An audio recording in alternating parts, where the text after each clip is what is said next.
అనంతపురం జిల్లా రాయదుర్గం శివార్లో అయ్యప్ప స్వామి ఆలయం కోసం ముళ్ల కంపలను శుభ్రం చేసినట్లు అయ్యప్ప స్వాములు తెలిపారు. బీఎస్పీ నేత చిన్ననూరు నాగరాజు ఎమ్మెల్యే కాల్వ శ్రీనివాసులపై అనుచితమైన వ్యాఖ్యలు, అబద్ధాలు చెప్పడం తగదని అన్నారు.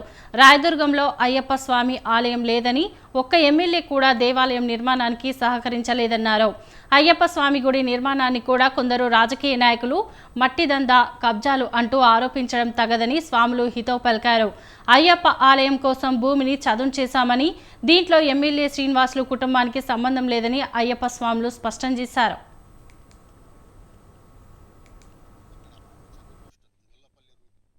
కొండ పక్కన మనం క్లీన్ చేసుకొని అయ్యప్ప స్వామి గుడి టెంట్ వేసుకుందామని అనుకున్నాము.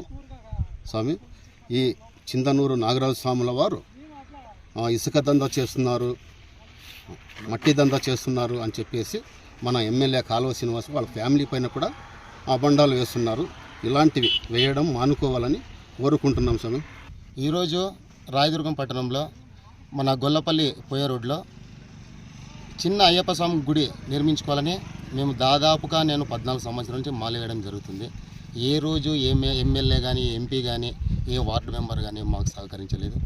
ఏదో మాకు ఈ గవర్నమెంట్ ల్యాండ్ ఉందని చెప్పేసి మేము ఏదో గుడి కట్టుకొని ఇక మన రాయదుర్గంలో దాదాపుగా ప్రతి సంవత్సరం 500 నుంచి 600 మంది మాలేస్తున్నారు.